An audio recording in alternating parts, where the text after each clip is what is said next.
Hi friends, welcome to our channel. Karthigai Deepam சீரியல்ல இன்னைக்கான ப்ரோமோவை வாங்க நம்ம பார்க்கலாம். ரம்யாவை அங்க பிரதேசம் செய்ய வச்சுட்டாரு ரமேஷ். அதுக்கு அடுத்தது வா ரம்யா தீச்சட்டி எடுக்கலான்னு கூப்பிடுறாரு.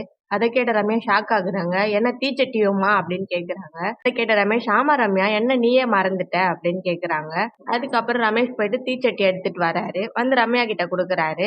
ரம்யாவும் அதை வாங்கிட்டு ஐயோ சுடுது சுடுதுன்னு கத்துறாங்க. அதை பார்த்த ரமேஷ், நீ கப்பல்ல எவ்வளவு பெரிய ஃபயர்னு சொல்றாங்க, நீயே சுடுது சுடுதுன்னு சொல்றியே ரம்யான்னு சொல்லிட்டு சிரிக்கிறாரு. அதுக்கப்புறம் ரம்யாவும் அபிராமியும் தீச்சட்டி எடுத்துட்டு கோவிலை சுத்தி வராங்க. அதுக்கப்புறம் எல்லா பரிகாரமும் முடிஞ்சதுக்கு அப்புறம் ரம்யா மைண்ட் வாய்ஸ்ல நினைக்கிறாங்க, என்னையே இப்படி மாட்டி விட்டலடா, இரு உனக்கு இருக்கு அப்படின்னு நினைக்கிறாங்க. அதுக்கப்புறம் அபிராமி அம்மா எல்லா பரிகாரமும் முடிஞ்சிருச்சுப்பா, நான் இங்க இருந்து கிளம்புறேன்னு சொல்லிட்டு அங்க இருந்து கிளம்பிடுறாங்க. அதுக்கப்புறம் ரமேஷ், எனக்கு ஒரு முக்கியமான வேலை இருக்கு, இரு ரம்யா வந்துடுறேன், வெயிட் பண்ணு அப்படின்னு சொல்லிட்டு வெளியே வராரு. வந்து எல்லாரும் புகழ்ந்து பேசினவங்க கிட்ட எல்லாம் காசு கொடுக்குறாரு. இதை ரம்யா பாத்துறாங்க. பாத்துட்டு, டேய் ஃப்ராடு, இதெல்லாம் உன் வேலையா அப்படின்னு கேக்குறாங்க. இதை பார்த்த ரமேஷ், ஐயோ மாட்டிக்கிட்டோமே அப்படின்னு நினைக்கிறாங்க. ரமேஷ், இதெல்லாம் வேணா பொய்யா இருக்கும், ஆனா என் லவ் உண்மை ரம்யா அப்படின்னு சொல்றாரு. இதை கேட்ட ரம்யா கத்துறாங்க. அங்க இருந்து ரமேஷ் எஸ்கேப் ஆயிடுறாரு. அதுக்கப்புறம் நம்ம தீபா வீட்டுல நலங்கு வைக்கிற ஃபங்க்ஷன் போயிட்டு இருக்கு. எல்லாரும் நலங்கு வைக்கிறாங்க.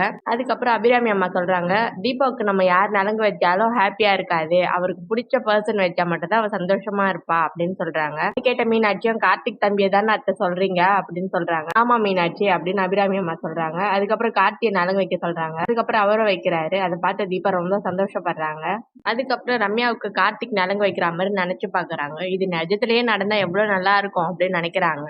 அந்த டைம்ல ரம்யாவுக்கு பார்த்த மாப்பிள்ள ரமேஷ் வீட்டுக்கு வந்துடுறாரு. அதை பார்த்த ரம்யா, ஐயோ இவன் வேற, இவன் தொல்லை தாங்க முடியல அப்படின்னு நினைக்கிறாங்க. அதுக்கப்புறம் இந்த ஃபங்க்ஷனுக்கு என்ன கூப்பிடவே இல்லை ஆண்டி அப்படின்னு அபிராமி அம்மா கிட்ட கேக்குறாங்க. அதை பார்த்து அபிராமி அம்மா, இது தீபாவுக்காக பண்ணப்பா, ரொம்ப சிம்பிளா தான் பண்ணேன், அதான் வெளியால யாரையும் கூப்பிடல அப்படின்னு சொல்றாங்க. அதை கேட்ட ரமேஷ், சரி பரவாயில்ல விடுங்க ஆண்டி, அதான் நானே வந்துட்டேன்ல அப்படின்னு சொல்றாங்க.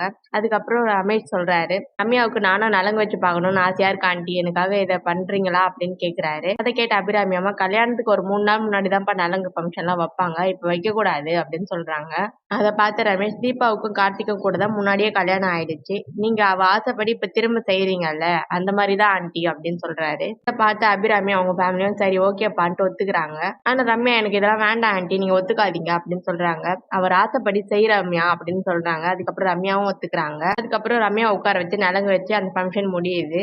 அதுக்கப்புறம் ரமேஷ், நான் ரொம்ப ஹாப்பியா இருக்கேன் ஆண்டி, ரம்யாவும் ரொம்ப ஹாப்பியா இருக்கா, நான் இங்க இருந்து கிளம்புறேன் பாய் அப்படின்னு சொல்லிட்டு கிளம்பிடுறாரு. அதுக்கப்புறம் கார்த்தியும் ரமேஷும் பேசிக்கிட்டு இருக்கிறத காட்டுறாங்க. கார்த்திக் வந்து, நீங்க உண்மையாவே ரம்யா லவ் பண்றீங்களா இல்ல பொய்யா நடிக்கிறீங்களா அப்படின்னு கேக்குறாரு. அதை கேட்ட ரமேஷ், நான் ஆரம்பத்துல நடிக்க தான் சார் வந்தேன், ஆனா போக போக ரம்யா எனக்கு ரொம்ப பிடிச்சிருச்சு, உங்க கல்யாணத்துக்கு அப்புறம் ரம்யா மாறிடுவாங்கன்னு எனக்கு நம்பிக்கை இருக்கு சார், நான் பாத்துக்கிறேன் அவங்கள அப்படின்னு சொல்றாங்க. அதை கேட்ட கார்த்திக், இதெல்லாம் கரெக்டா நடக்குமா அப்படின்னு கேக்குறாரு. அதுக்கு ரமேஷ், வரும் சார் கவலைப்படாதீங்க அப்படின்னு சொல்றாரு. இவங்க 2 பேரும் பேசுறதை எல்லாத்தையும் ஐஸ்வர்யா ஒட்டு கேட்டுறாங்க.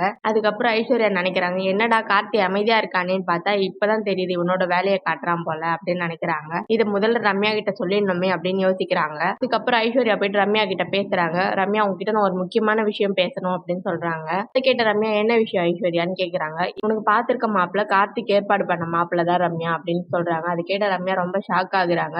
இந்த கல்யாணமே கார்த்திக்கும் உன் அப்பாவும் ஏற்பாடு செஞ்சதுதான் அப்படின்னு சொல்றாங்க. இதை கேட்ட ரம்யா ரொம்பவே ஷாக் ஆயிடுறாங்க. இதோட இந்த எபிசோட் முடிஞ்சிருச்சு. நாளைக்கு என்ன நடக்குதுன்னு பார்க்கலாம்.